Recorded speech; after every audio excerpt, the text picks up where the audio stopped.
Hello everyone, welcome back to another live.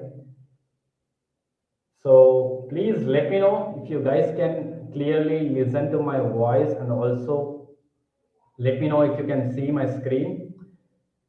Today I'm using a different tool to stream.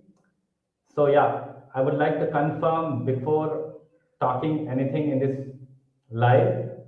And also I dropped a story and also a YouTube post asking you questions. So please, if you have any questions, you can write down in the comments. I will try to read your questions and also try to answer them right away. Yeah, let's wait for the users. I can see few people joining in right now. So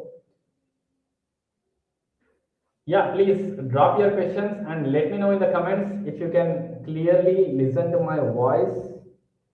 And also I will try to share my screen. Let me know if you can see my screen. I'm waiting for your inputs. Also, I was thinking to invite people to this live, and you can talk to me directly on the live as well. We can try that maybe if someone is interested in coming to the live and asking their own questions here.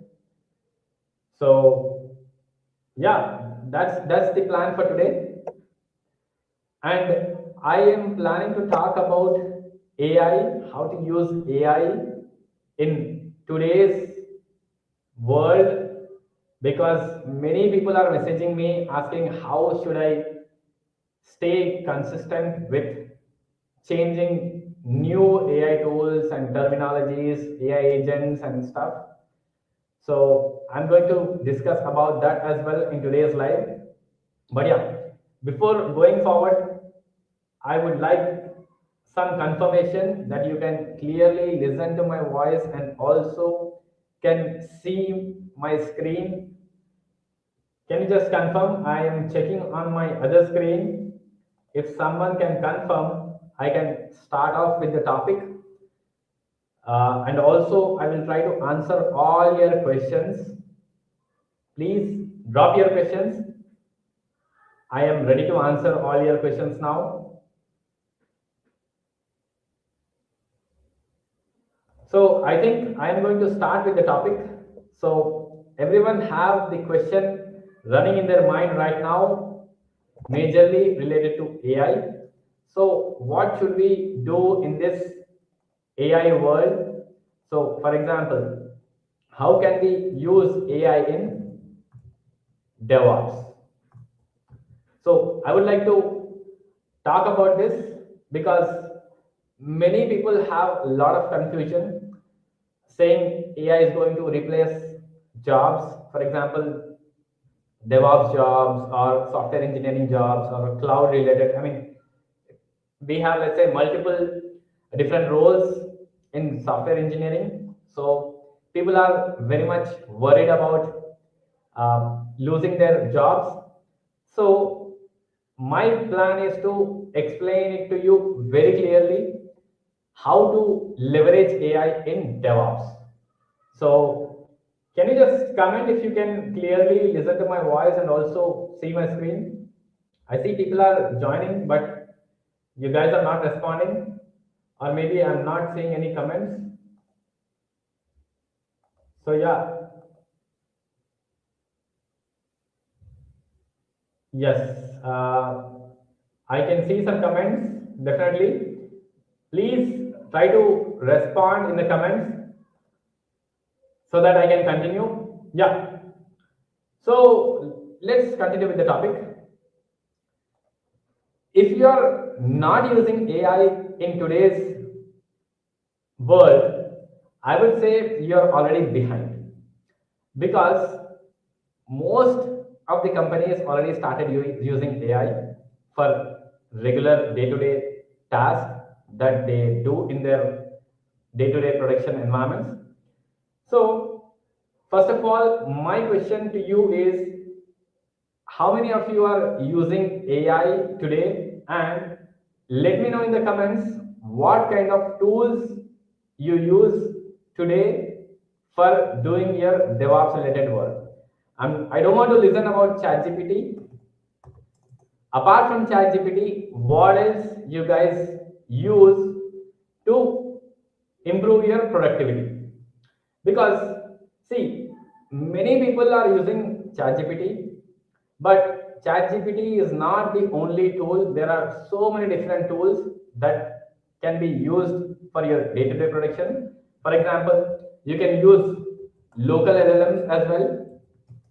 Local LLMs models, for example, Mistral, and also we have some small models that can be used to leverage a lot of stuff locally on your computer. But the hard requirement is you should have GPU in place. So first of all, and also I would like to talk about some points, because many people are using AI.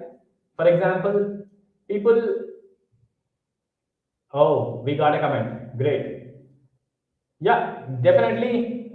I'm going to answer your comment. Thank you, Cloud Pulse. Someone responded with the comment. Definitely, I'm going to come back to your comment. But I would like to talk about one important point here. People are using ChatGPT or maybe Claude Code, some other AI tools to generate pipelines, for example. Okay. Of course, so many AI tools are, let's say, capable of generating pipelines, but people are generating that and copying blindly. Okay, this is one of the biggest mistake, I would say. If you are trying to generate stuff from AI and trying to copy paste it blindly, then you are doing a very big mistake. Especially if you are doing this in production environment, then you are already at big loss, because AI can generate a lot of stuff. I mean, for example, AI can write YAML files for you, and also it can generate Terraform code, and also it can fix basic errors. Okay, it completely depends on the use case. So many different tools do a lot of different stuff. So if you are doing only this part, then I would recommend you are going to be get replaced very soon, because you should have proper skills to overcome all these small problems. I mean, these are, let's say, very small things in my opinion. AI can do a lot of stuff, okay, to speed up your work. First of all, you should have knowledge of what exactly you are doing. For example, I'm going to talk about GitHub Actions. Okay, recently I made a CI/CD series on that, wherein you can generate GitHub Actions pipeline completely from scratch. But I did not do that. I wanted you guys to understand everything clearly. Whatever we write, each and every single line which we wrote in our pipelines, everything was, let's say, written by hand. We did not use any kind of AI in that. So if you have that particular knowledge, so writing GitHub Actions pipeline from scratch, if tomorrow you are going to use some AI model, for example, you can use Claude, right? You can use Claude Code or maybe ChatGPT or any other tool to generate a pipeline. Complete pipeline you can generate with that. But you have to verify that. Okay, you should have that knowledge. Okay, this AI gave me this particular pipeline. Does it have any kind of security problems? Or maybe it's exposing something. So you should be in a position to review that particular code or pipeline generated by AI. So that's where things are moving from blindly copying the code to understanding what exactly the AI is generating. And also you have to be very careful in writing a lot of code at the same time, because as a human it's impossible to review each and every line, each and every word. So first of all, you have to be very much confident of what exactly you are trying to generate. For example, in this case, I was talking about GitHub Actions pipeline. If you know in and out about GitHub Actions pipeline, if you know everything about CI/CD and stuff, then definitely you can generate it. But you have to review it very, very carefully. Each and every, let's say, there are some major points that we have to consider before running that. First of all, always try to run in development environments followed by other environments. Yeah, there is a high possibility that you can do this.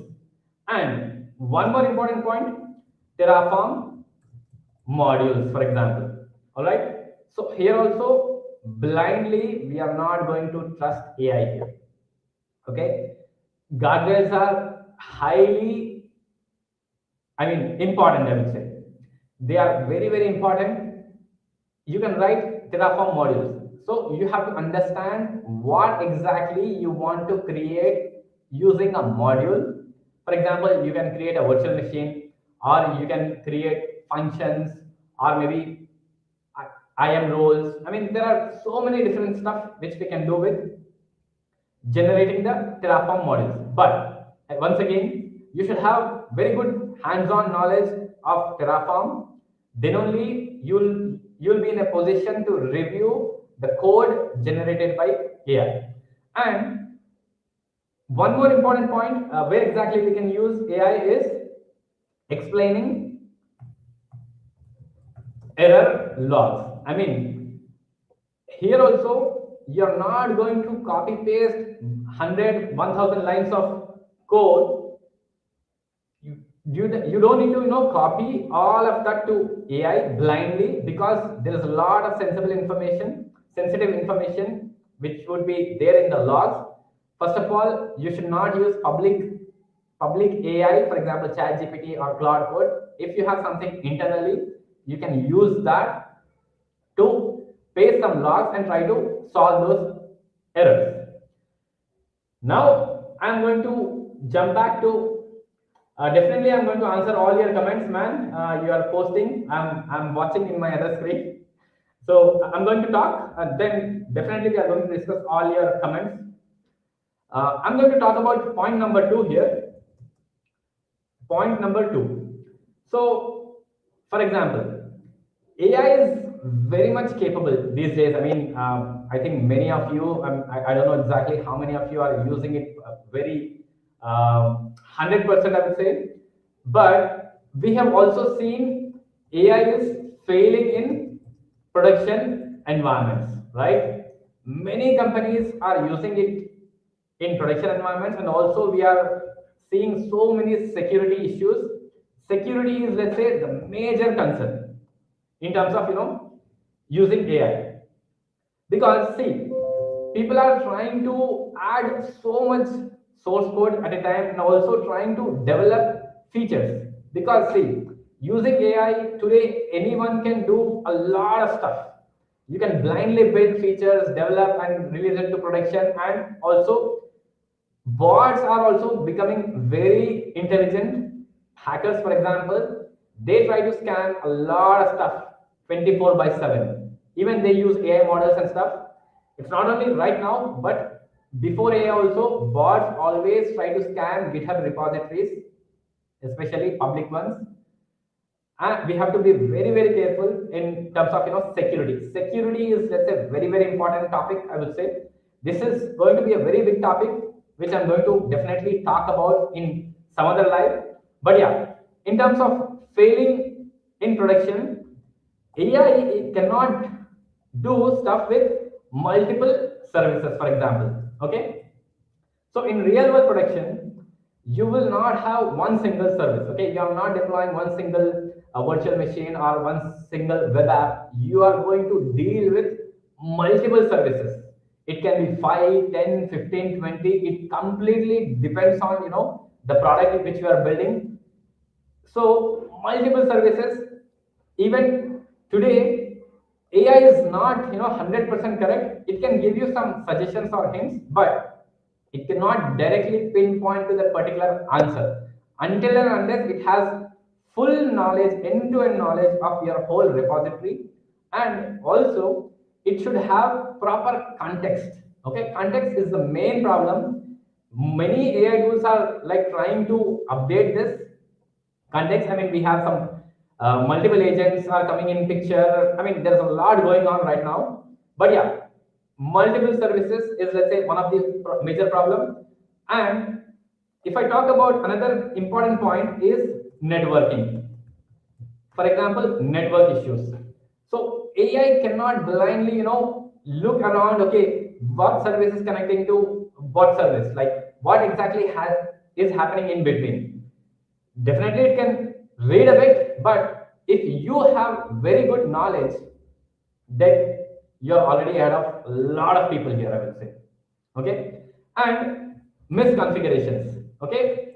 If you give full access to the agent machine, for example, AI agent, it will try to do a lot of stuff which you say do not do, but still it will try to override your whatever prompt you give, or maybe you use some skills, whatnot. I mean, there are so many ways to talk to the AI agents, but yeah, misconfiguration, it can definitely break your production environments. So we have to be very, very careful because AI can give you a lot of suggestions, right? It can give you excellent suggestions, but we cannot blindly follow that.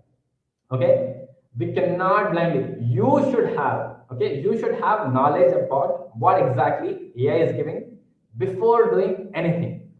If you are new to something, or if you are let's say doing it for the first time, then I would recommend not to do that. Okay, for example, I have very good knowledge on AWS and Azure cloud, so I know what AI is trying to give me, and I know my requirements very, very clearly. Okay, if something goes wrong, if AI cannot troubleshoot that, I can do that. I have that confidence. Okay, you should be in such position that if AI cannot solve a problem, you should be able to solve that. Okay, without AI. Because see, tomorrow if something goes wrong and AI is unable to answer, or maybe AI company is shut down, then you are the one who is responsible. Right? But yeah, I wanted to talk about this very clearly. Your knowledge is always helpful and useful. Please do not think that AI is doing everything and AI is gonna replace my job or your thinking. Always, it's your thinking, it's your logic which goes into AI, and the output will come back. Blindly, AI cannot give you answers without you asking something. Okay, it's on you completely how you want to develop a module, or how you configure a script, how you are going to build that particular logic in terms of failures, how you are going to handle failures. So all this thinking has to go from your end. You should have knowledge about, okay, if something is not working. For example, a very short example I will take. Right now my shell scripting series is going on. I'm trying to write a script. Okay, if I say, okay, can you give me a small script?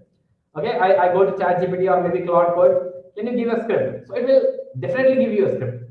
But let's say if an IP address is wrong in that script, and the script will get stuck in between. So it would be whose responsibility? AI's responsibility or your responsibility? See, you asked for a script to the AI model, can be anything. It gave you back the script, and you started using it, and it's not working because of some small IP address change. Because the script is unable to handle such failures. Alright? So it is your responsibility to write a proper script so that it should handle failures in real world production environments as well. So that is why this particular knowledge is very, very, very important. I'm going to stress this point a lot. Your skills, your knowledge in terms of DevOps, whichever field or whichever role you are in right now, your skills are not going to go anywhere. If you have proper skills, you are going to use AI in very productive way. I'm telling you, you can use it in very, very productive way. First of all, try to build those skills. Okay, then go jump to AI and play around and see if your skills are being used properly by AI and you are getting the proper script. and try to implement, or let's say showcase and use those scripts in your environments. I'm telling you, definitely,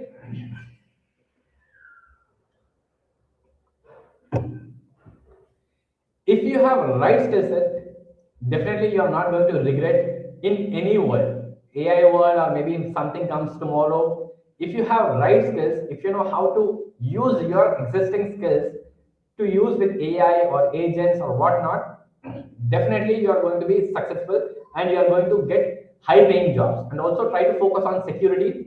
That's also very, very important topic, I would say. Now, let's talk about what exactly people do. Okay, for example, many people start chasing new tools.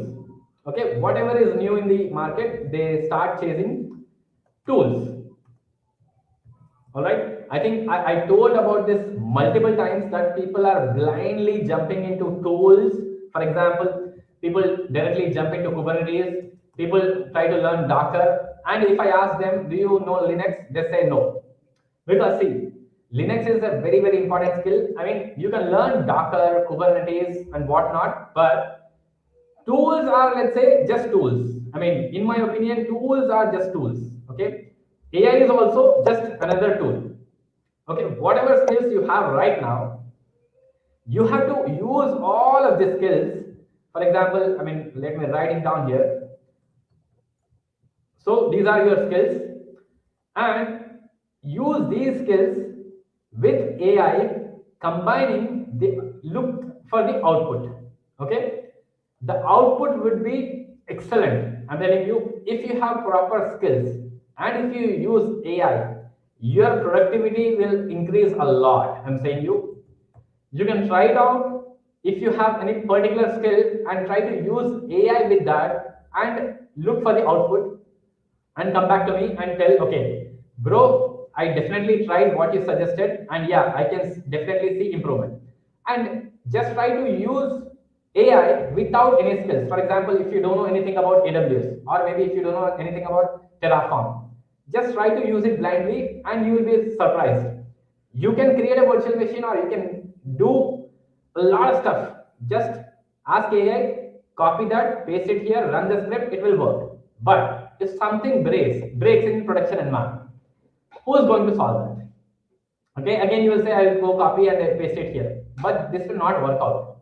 I mean, theoretically it can work. Yes, even I can do that. I will just copy that, paste it. But first of all, you should understand what exactly AI is doing and what kind of questions to ask.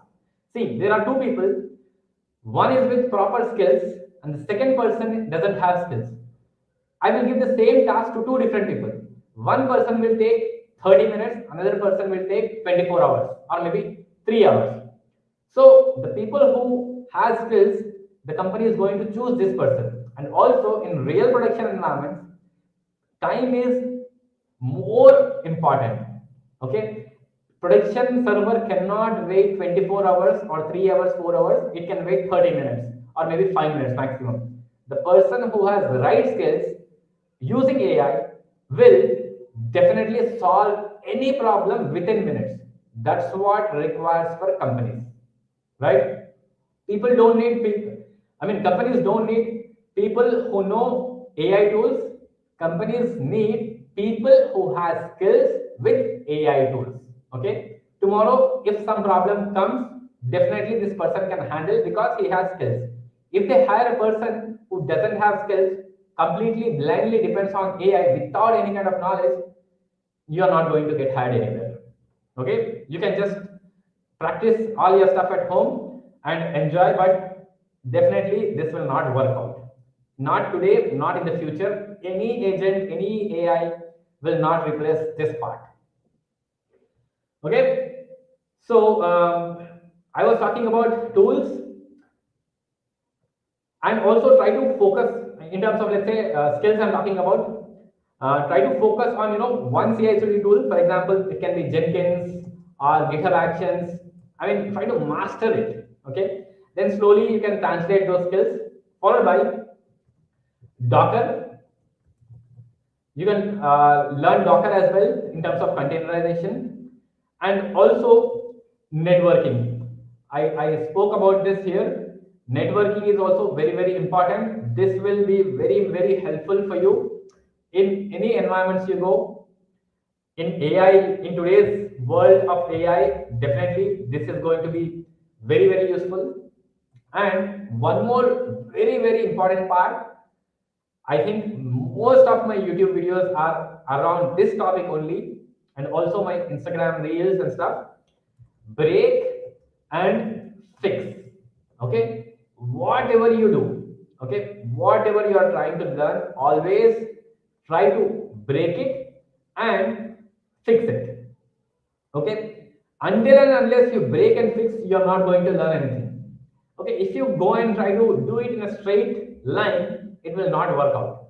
Always, if something is working, try to think opposite. What will happen if this breaks? Okay, how can I fix that? Let's try to break this. Let's try to break that. I mean, try to break things, try to debug things, and learn accordingly. Because I'm telling you, this skill is not going to end at all. Okay, whichever AI model comes, whichever AI agent you are using, definitely these are the skills which you are going to use in your career. You are going to use AI or maybe AI agents wherever you are doing this. Your skills matters a lot, and if you see a lot of break things and try to debug stuff, definitely this is going to be a very hard skill, and it will be useful anywhere in terms of any technology. If you are strong in this part, definitely you are irreplaceable. I can guarantee you that. And I would talk about one more last part, then I will jump back to the questions. People are commenting a lot here, so I will try to answer your questions definitely. Last point. So I would like to give some suggestions where exactly you can use AI and what you can start building. Okay. So, for example, if you are working for a company, you can look for internal projects. Okay. Try to build small automation tools. Don't go for big stuff. I mean, if you are starting out, just try to start with small internal tools. So it can be anything. Start small. For example, you can create AI debugging assistant. Okay, AI debugging assistant, and also internal tools. I mean, if you want some examples, definitely I will try to come up with examples, and I will try to share it on my Instagram or maybe in a YouTube post or a YouTube video. But yeah, these two are, let's say, one of the stuff I would say. Start out AI debugging assistant. Try to build local models. Build in the sense we already have public models available. Try to download them locally and start running it. Play around with that. Definitely you are going to learn a lot. And based on that, you can give some data to that and start questioning. And also slowly you can give your own PDF files and stuff and start training it. It is not so easy, I can understand, but slowly, definitely you are going to learn a lot there. You don't need to train big AI models, small stuff, small tools wherein you can, talk to the local AI models, for example, chatbots, which can answer your questions. Very simple ones. This is, one of the tool that you can work on project. And one more thing, cost optimization. I was building something along these lines. Definitely I'm going to talk about this in one of my YouTube video. Cost optimization. So I try to build something around this topic. Definitely this is very, very useful, I would say. If you are interested, you can try this. And security. Try to pick a small topic around security and play around that. It can be policies, roles. There is a lot in terms of security that can be done in AI, for example, majorly related to DevOps. So try to focus on that. And also let me know in the comments, are you using AI today? For example, you are generating code or you are debugging something or you are, let's say, learning something using AI. Let me know in the comments, what do you think? Yeah, And also, one last point is don't try to compete with AI, because it's impossible to compete with AI. Make sure you use it better than most of the people in this world. Okay, do not compete with AI, always work with AI, treat AI as a tool and use it properly. Do not, let's say, compete with it or try to build some new AI models and stuff. Try to use AI properly. Make sure you're using it 100%, so that you are not replaceable by any companies or, let's say, any jobs out there. All right, that's it for today's live session. I hope it added a lot of value.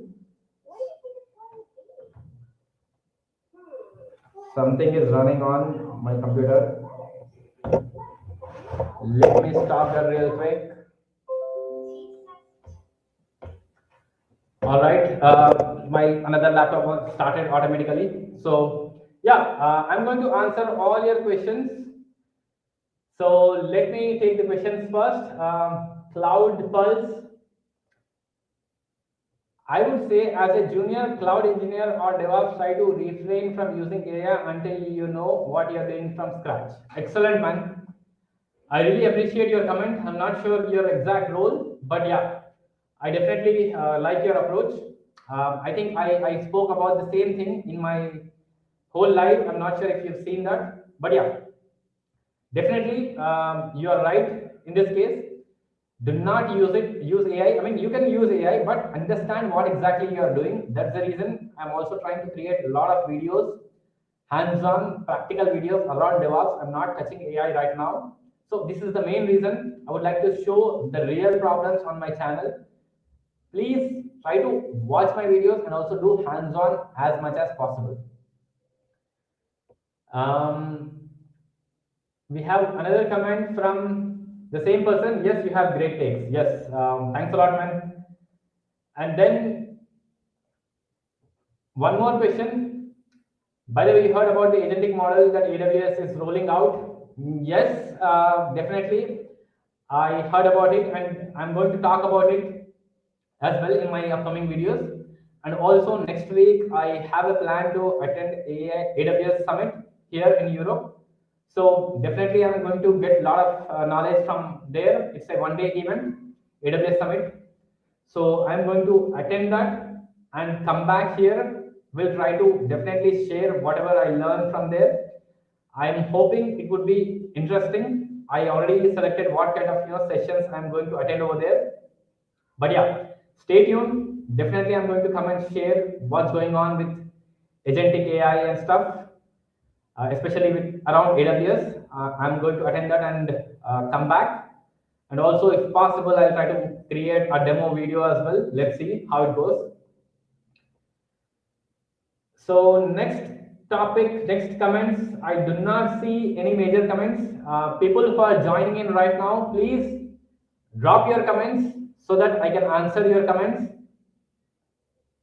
I'm waiting for your comments. Please drop your comments. If you have any specific questions that you want me to answer. But the Cloud Pulse, this guy gave really good comments. Definitely appreciate that, man. If you have anything, please feel free to ask. I have some time now to answer all your questions. You are free, feel free to ask whatever you like. I'm seeing in the screen all the comments. Today I was using a new tool called StreamYard. Here I have, all right, I have another comment. Can you make a session on CV preparation for experience, what to mention in CV and all? Yes, definitely I can create. I'm not sure about your experience. You want me to create, let's say, fresher CV or let's say experience CV? What do you want exactly? Because see, one short take I would like to talk about in this CV preparation. One important thing is, mostly many companies try to put all sort of tools and technologies which we have in DevOps in their job description. First of all, I don't like that. Okay, because see, many companies blindly copy paste job descriptions. I've seen this from years, especially around DevOps and cloud. I'm not sure about other skills. How does it look like? They try to paste blindly everything, whatever we have in DevOps. For example, they try to paste all cloud resources, all cloud resources, for example, AWS, Google Cloud,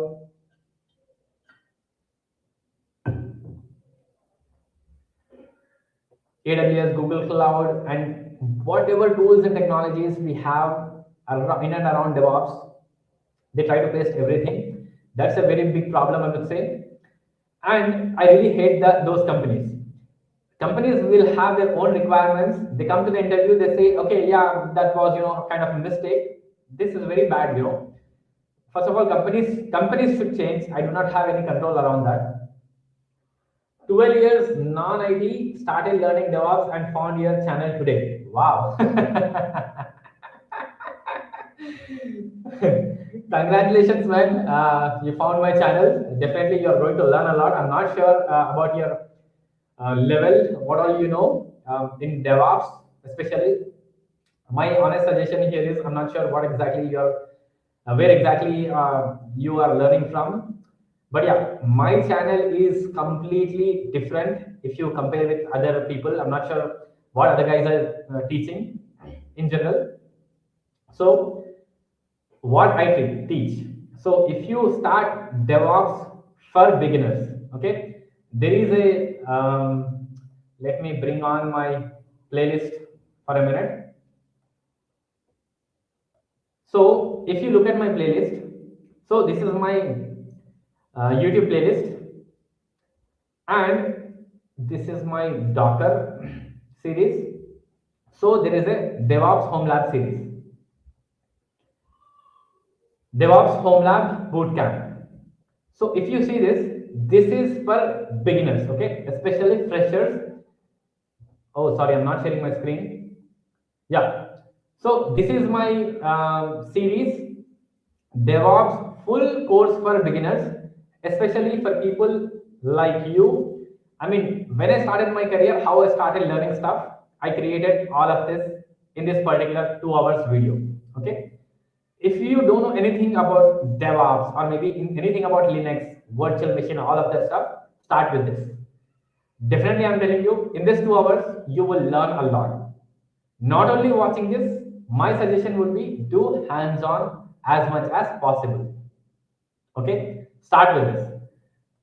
And one more important topic for you is, okay, I gave genuine feedback after watching few videos. I do not remember, man, because I get a lot of comments. Maybe I responded to you, but I do not remember exactly. See, my videos are completely production related. Whatever from my whole experience, whatever I did, I'm trying to showcase all that in my video. I'm not doing the exact stuff, but what you are going to do once you join as a DevOps engineer in an organization, I'm trying to show that stuff. Okay, everyone will try to show straight tutorials directly, spinning up servers and stuff. But my channel is completely opposite. I will try to break things. That's how real production environments work. Normally, if you join a company, you're not going to set up a Jenkins server or set up a Kubernetes cluster. Kubernetes cluster is already there. Jenkins server is already there. You have to make sure that server is running all the time without any kind of problems. Okay? You have to make sure that is not breaking. Setting up the server, setting up the cluster is all of this is, let's say, one-time job. That's it. Someone will do once the project is started, but your responsibility, you will join in between the project. In any company, if you go, any project you go, if it is a new project, it's a different scenario. But yeah, most of the companies you will join and you will start working directly on the existing servers. Okay, you're not going to start implementing from scratch. You should have proper knowledge. If something breaks, okay, this container is not working, or maybe this cluster is not working, some network issue, some memory issue, disk issue. There are n number of issues between services that I cannot talk in detail in one single video. But yeah, overall, if you look at my channel, whatever I show, whatever problems I bring to Instagram or YouTube, wherever I teach, everything is hands-on, the same exact stuff you are going to do. And also, if you look at my monitoring series, this is from scratch, from zero exactly. Okay, you can go to this as well, this series, you can do that. This is also very, very useful. I'm going to jump to some next question. So this is what I have, man. Definitely, I'm going to answer more of the stuff. But yeah, first start with DevOps beginner, which I showed you, DevOps home lab. Then go to Docker, and you can go to, let's say, monitoring and stuff. And also, I have one video that I can share you definitely. One last video, then I can jump to some other question. The people are, let's say, waiting for that there. So in this video, I clearly explain what exactly to do. Okay, on my channel, I'm going to copy this link and I will try to post it in this chat so that you can see. Let me share this link real quick. Then I'm going to jump back to other questions. People are trying to ask questions in the chat. I would like to give opportunity to everyone here. So yeah, Tarak DevOps, I think I answered your question. Now, let me take the next question. Tell about your home lab setup. Do you have server setup in laptop, old PC, or in mini PC? If so, what are stuffs are running? Okay. I think this is a very, very good question. Once again, I would like to go to my YouTube. So if you start this video, man, whatever Naga Ganesh. So this video which I was showing, I think I clearly explained my setup. Okay, I'm not sure your laptop. I think I have a very good PC because see, I do a lot of stuff. Okay, I do content creation. I spin up so many virtual machines. I play around a lot with AI related stuff. Okay, my computer is GPU based computer. It's not a normal computer. So my recommendation for you, it depends completely on your budget and on your interest, what you want to learn exactly. So based on that, I can definitely recommend you a good PC. Let me know if you are interested. You can drop a comment about that.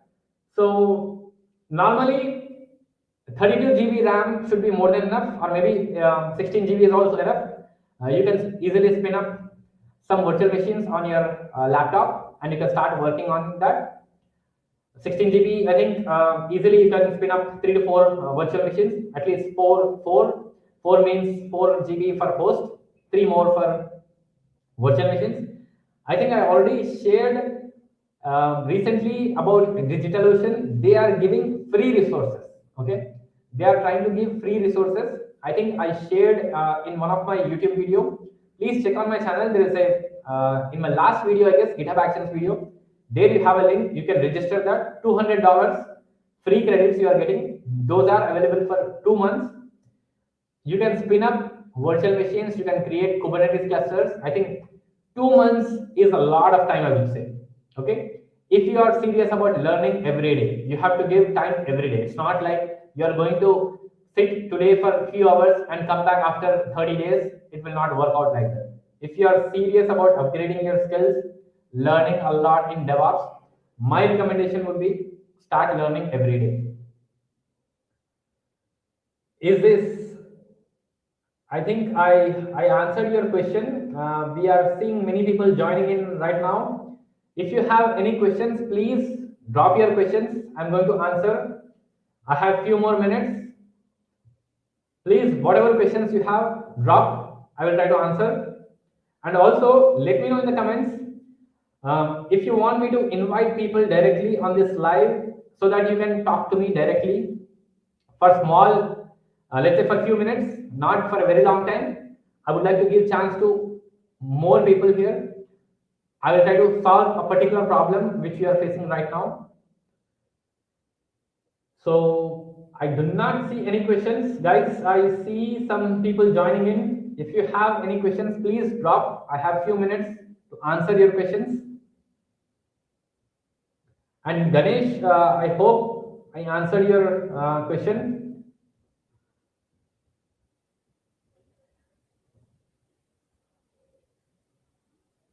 So if you do not have any questions, I will try to end this live. But yeah, overall, one last question I can take if someone is writing, but because I cannot see the questions right now. Sorry, comments. I don't see any comments. Any last comments? If you have, if you missed my live, my recommendation would be please go and watch the live now. I try to speak a lot about AI, what exactly you can. Do you run VMs in Proxmox? No, man. I use VirtualBox. Right now I'm using VirtualBox, but yeah, definitely I have a plan to use Proxmox as well. I'm planning to create a series that would be, I would say, a very interesting topic. Majorly, it's related to platform engineering. I'm going to discuss a lot about that. I do have a lot of experience around that, so definitely I'm going to use Proxmox there.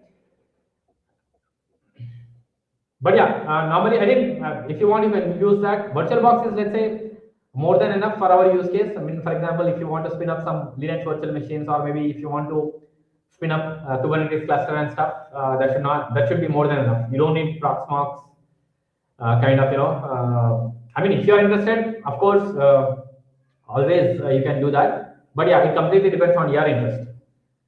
You can do a lot of stuff using VirtualBox as well. I mean, I do VirtualBox a lot, so yeah, it is very much easy for people to understand as well. Proxmox would be a bit challenging for, let's say, beginners especially. So I don't want to make things complicated. So majorly I used VirtualBox in my labs, or let's say environments. But yeah, I definitely have a very big series planned around Proxmox and platform engineering and stuff. So I have three. Okay, we have another question. I have 3+ experience as a DevOps engineer in product-based startup. I am preparing for a switch. Any advice? So, what advice do you need, man? You have 3+ years of experience in a product-based startup. That's a lot of experience, but I'm not sure in those 3 years what exactly you did. Okay, if you can tell me more about that, maybe I can give you some hints and let you know what exactly you can prepare more. Because see, 3+ years is not too much, not too less. It's kind of balanced, I would say. You can learn a lot in those 3+, especially in a startup company. I think you should have been playing around so many different things, not only specific to one particular area. Because if you join some big MNCs, you're going to work on only a specific part. For example, you're not going to, let's say, work with so many different things at the same time. I hope in that particular startup, you had the opportunity to explore so many different topics. So if you can tell me more about this, I can definitely answer your question. So let me go back to the next one.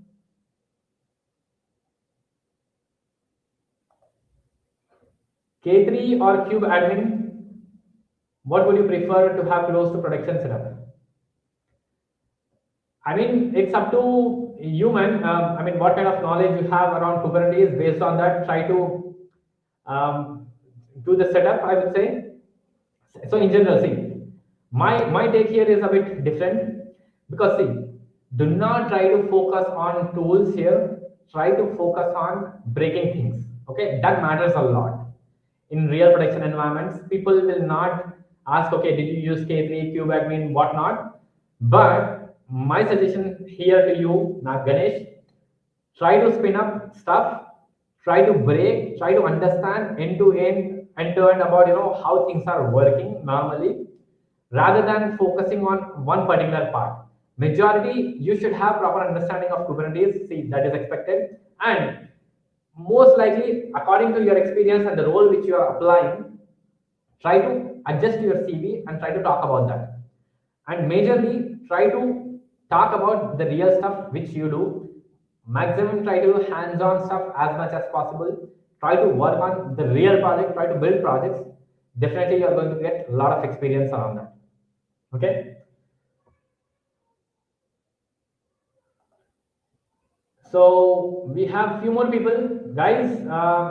Any other last questions? I think I spoke a lot today. I guess in the live, I would definitely thank you to all of you who joined this live and also asked very good questions. I really appreciate your time. And also, I'm going to come with very, let's say, I'm planning to talk to the people live directly. I can invite, some people. At a time, I'm going to invite one person to my live. You can ask your questions directly. We can solve it there. And also, it will be useful for other people. Please let me know your thoughts so that you'll get a chance to talk to me. I'm going to ask only one question, one or two maximum questions, not like 50 or 20 questions, something like that. That will not work out. So Santosh Kumar is asking one question. What are the things that recruiters and companies are looking for in DevOps engineer, like any tools and so on? See, man, recruiters and companies, I will tell you my honest opinion here. Okay, I'm not going to talk or let's say give some motivation stuff. Okay, learn this, learn that. This will work out. See, no one in this world can tell you about it. Okay, what the company is looking at and what kind of tools and technologies are looking. If someone is telling, okay, company is looking for this and this, he is working for that company. Okay, blindly I am working for one company. I can talk about my company, I can talk about my project, and I can talk about what I'm hiring tomorrow. See, I cannot say, okay, AWS is hiring, for example, tomorrow, or Azure is, Microsoft is hiring. Every company, every project, every team has their own requirements. Okay, there is not specific tool or let's say technology that you can learn so that you can get into a job. Okay, I will be very clear about this. Skills, let's talk about skills now. Okay, tools is let's say one part, skills are let's say the second part. I'm going to be very clear, Santosh Kumar. Do not focus on tools. Okay, if you are going to focus on tools today, tomorrow that tool will not be there. And today a company is asking you about this tool. For example, Docker. Tomorrow Docker will be replaced by something else. Today we have Kubernetes. Tomorrow it can be replaced by one more tool. So do not focus on tools. Try to focus on skills. I mean, what exactly are skills? Majority of the companies even today look for Linux. Okay, try to do hands-on Linux and networking, debugging. Okay, I will talk about skills. Please do not ask me anything about tools. And if I speak about the projects, try to build one project. Okay, start with one project. Try to put whatever skills you learn on that particular project. Okay, I think I showed you so many. There are those, let's say, so many videos on my channel. Try to watch that. You are not going to learn tools there. You are going to learn skills. Okay, how you can use those skills in applying for jobs as well. Now I will talk about tools. Okay, every company has their own requirements. Every project, not only company, every project. Okay, in a company there are 100 projects, 500 projects. Okay, every project has a different requirement. One project uses Azure Cloud, one project uses AWS, one project uses Google Cloud. If you join a company, you will not see every project is using the same cloud, same tools, same, let's say, DevOps related stuff. It is not working like that. If someone is telling you, okay, learn this, definitely you are going to get the job. Please do not believe that. I'm talking, my honest opinion here. Try to learn skills. Okay, I think I focused a lot around skills.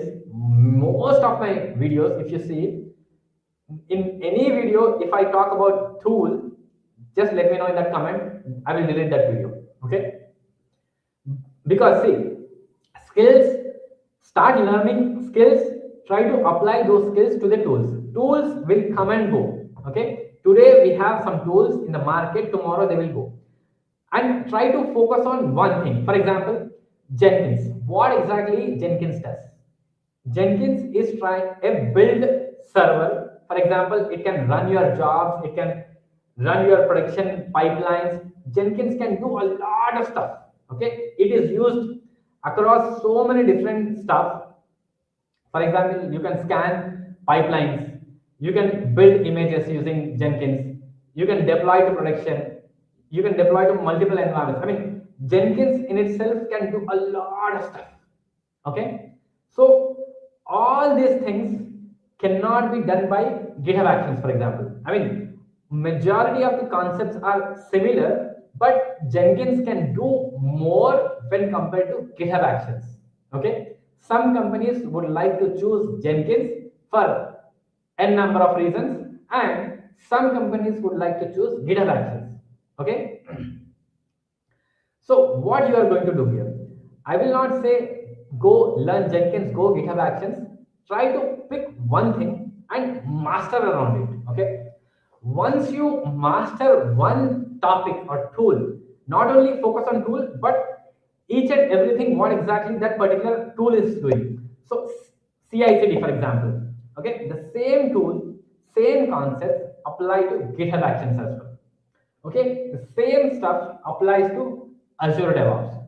The same stuff gets applied to GitLab as well. Okay, this is a very, very good question you asked. That's the reason I'm talking a lot about this, because I hate people asking me tools. Try to ask about skills. Skills, Linux, debugging, networking, these are, let's say, fundamentals around any tool you take. Scripting, also I think shell scripting series is going on right now. Try to focus on that. Why? Because if you're talking about, you will say, I think someone commented on my channel saying, okay, bro, we have Ansible, why do we need shell scripting? Ansible, Puppet, Chef, whatever configuration management tools we have, definitely you are going to use your scripting skills in those tools as well. Today, if I'm running a CI/CD pipeline, there also I will try to run scripts, shell scripts. I'm not going to run Ansible pipeline, but there are some scenarios wherein those tools cannot be used. Okay, in those cases we are going to use shell scripts. That's where shell scripting is important. And also, if you are aware, if you have knowledge about Python, that is also a very, very good skill. But yeah, so this is all. Santosh Kumar, I think I will try to get back to some other question. I think I gave you a clear picture. Try to focus on skills. Try to follow my videos. Try to do hands-on. Do not, try to set up tools and forget about it. Try to fail every day. That's how you are going to learn. I think I spoke a lot about this particular topic. In my current company, from setting up the very first GitHub to managing Fiverr, 2 in prod, 1 in beta now, but didn't get much expert to Kubernetes in prod. Hey man, once again, see, you are coming back to the same point, Dinesh. Kubernetes, I am very sorry to talk this.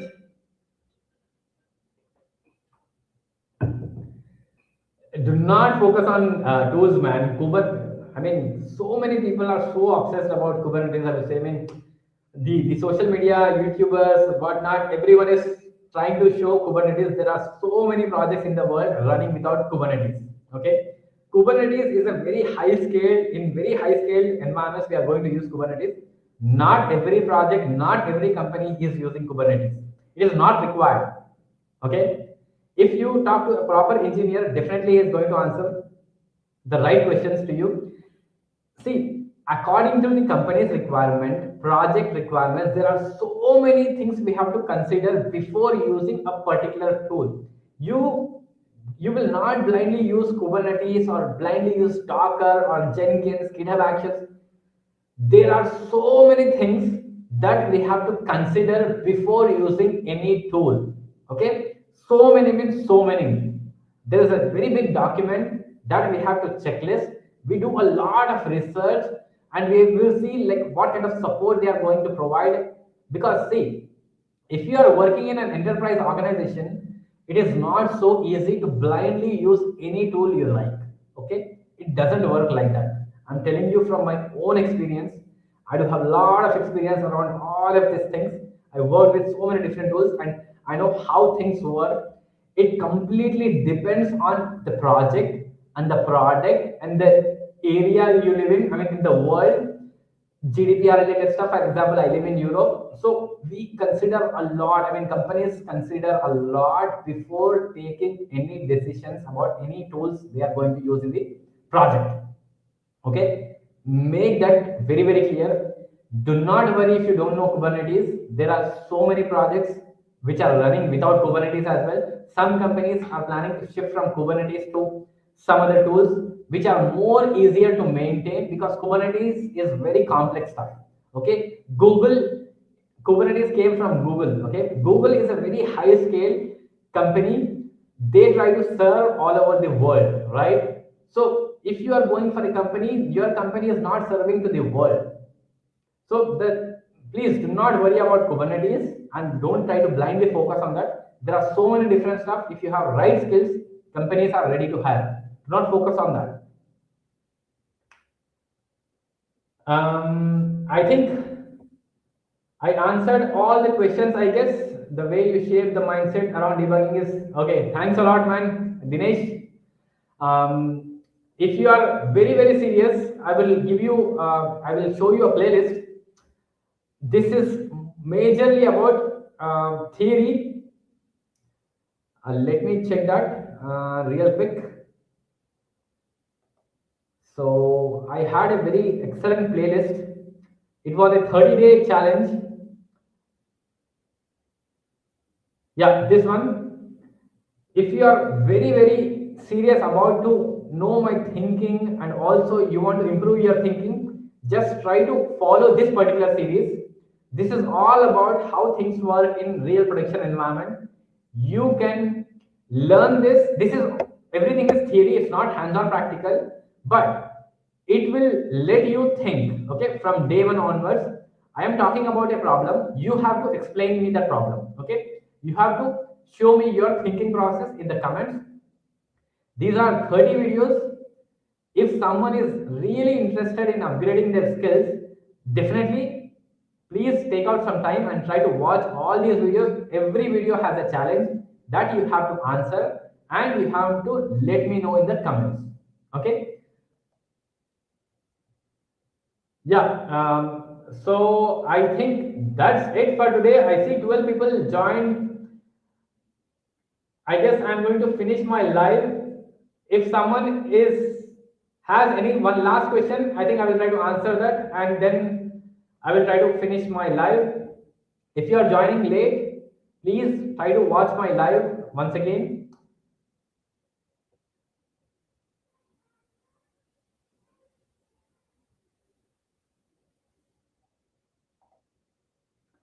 Why are so many engineers like you coming to YouTube? No disrespect, but are you doing this as a backup to move away from high stress or something at your level?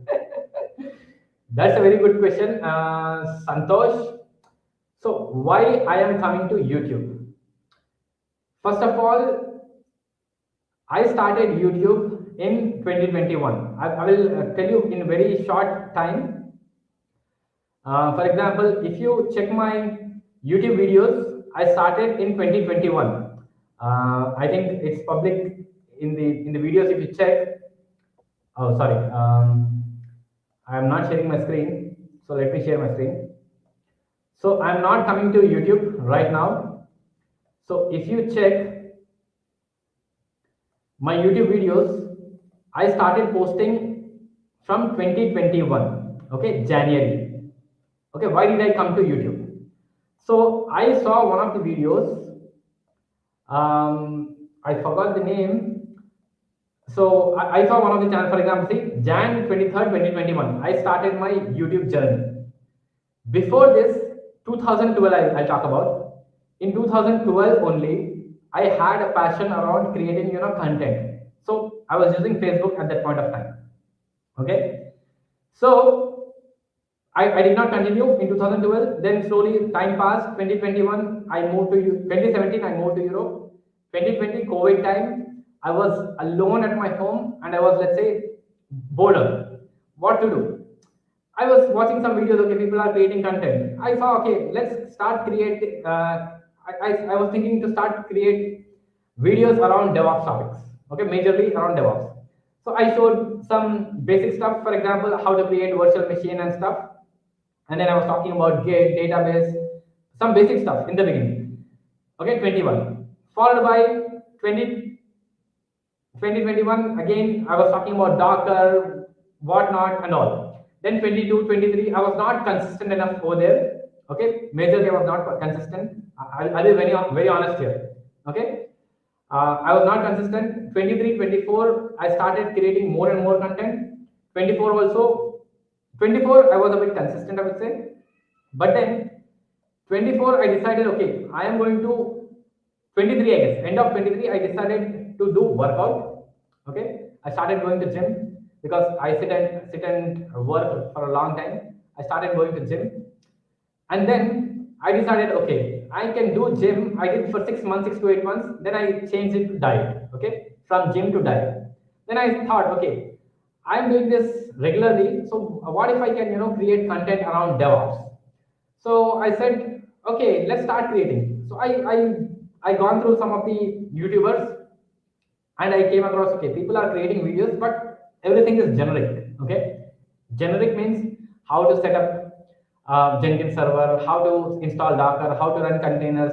See, anyone can do that. It's very simple. What was missing on YouTube? Okay, the real production problems. I mean, I myself, if I came across any problem, I used Stack Overflow. Okay, in my career, I'm talking about from 2014 exactly. I started my career 2013, 14, around that time. If I come across any problem, I used to do lot of let's say Stack Overflow. I used to read blogs and stuff, and I try to find my solutions. Okay, AI came very recently. People started using AI few years ago, like 1, 2 years ago, and then I decided, okay, this is the missing part on YouTube. What if I start creating, the real problems which companies see in real production environments? What if I show that on YouTube? Will that work out? I didn't care about, people will, I'll get views, subscribers, and I didn't care about anything. I started posting. Okay. If you see 2025, okay, 2025, January, May 13, sorry. So another 13 days, it will be complete 1 year. I did not miss one single video every week. In 2025, I was posting 3 videos per week. In 2026, I am posting 2 videos per week. Okay. All the videos which you see are real production scenarios. It's not like I'm running away from my job. I wanted to show the real usage. So what I get in return, if I show these problems, my skills are improving day by day. Okay, my skills are improving day by day, and also it is useful for people like you who are watching videos on YouTube. Okay, you are not just learning tutorials. You are getting to know, okay, real world production environments work like this. Okay, these kind of problems we see in environments.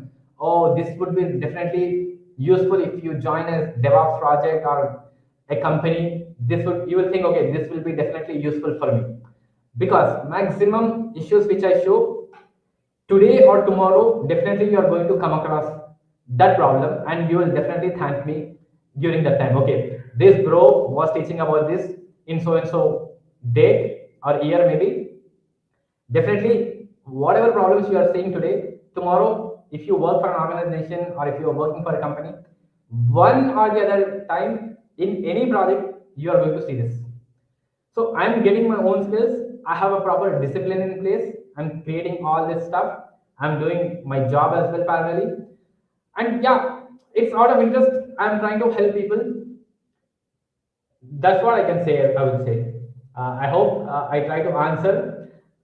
You asked a very good question. It's no disrespect. It's out of my passion. I'm doing this.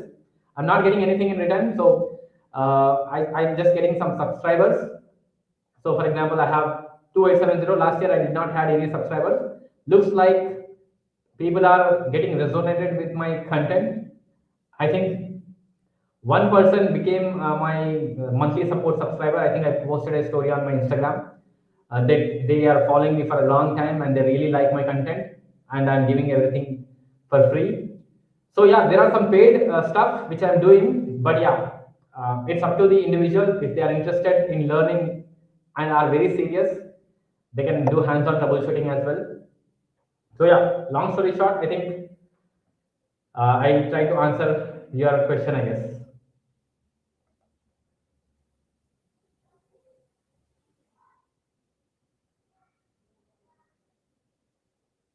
Any chance you are going to have your, by any chance you are going to have your DevOps for us? Sorry, I didn't get your question, man.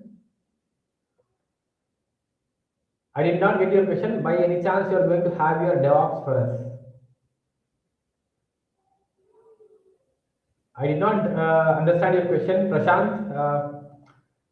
And got it. And the videos you are uploading on real world issues are useful. Thanks a lot, man. That's the plan. Whatever videos are coming on my channel are definitely the useful, because I don't want to waste my own time just for creating the video for the sake of creating. Okay, whatever I show, that would be a real problem.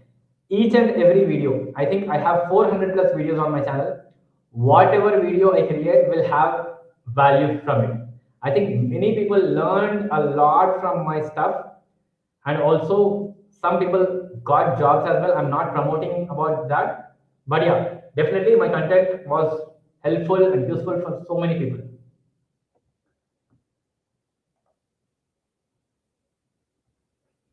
I think I'm going to stop now. One last question from Naeem Khan. Last question. I understand that we shouldn't focus only on tools, but if someone wants to learn Kubernetes, what would your suggestion be? Yes, always. I mean, I'm not saying do not learn Kubernetes. Please learn Kubernetes, but focus on your fundamentals. So if you think, okay, bro, I'm very strong on my Linux skills and networking skills. These are very basic skills. If you are very much confident about these skills, definitely, and also containerization. Because if you don't know containerization, Docker and stuff, you cannot do anything with Kubernetes, because again, it's a mix of everything. Kubernetes is a mix of containerization, Linux, networking, RBAC, security. It's a very big complex stuff. Definitely, if you are strong, make sure your basics are strong, then go to Kubernetes. Do not just blindly jump to Kubernetes and say, okay, bro, I learned Kubernetes, I'm not getting a job. You will not get a job because your basics are not strong. And also, people try to jump to cloud as well. My suggestion would be try to learn on-prem first, then jump to the cloud. Live sessions are monthly or weekly? Weekly, man. I'm trying to do weekly for now, based on the audience requirements, or let's say the how many votes I am getting. So based on that, I'm trying to talk about the topics. But yeah, I would be happy if more people join this live. I see very few people. If we have more people, we'll have more set of questions, and I can answer it properly. So right now I see very few people in my live sessions. I'm trying to post it on my Instagram, YouTube. But yeah, if you know someone or if you are interested, please try to share it with as many people as possible, so that we'll have more questions and also we can answer. And also, I'm planning to invite people directly to my live, so that you can talk to me one on one live. You can ask whatever question you like. But yeah, Let's do that from the next live sessions. Yeah, I will try to post it on my YouTube and on my Instagram. If you are new to my channel, please definitely like my video, comment, and also follow me on Instagram for updates. If you are very serious and are interested to talk to me one-on-one, I have weekend sessions, very limited. That too, yeah, very limited. I'm telling you, very limited sessions. Let me know if you are interested. We can talk over Instagram. I'll try to post a story about that. That's it for this live. Thanks a lot for joining this live and asking the very good questions. Thank you. See you.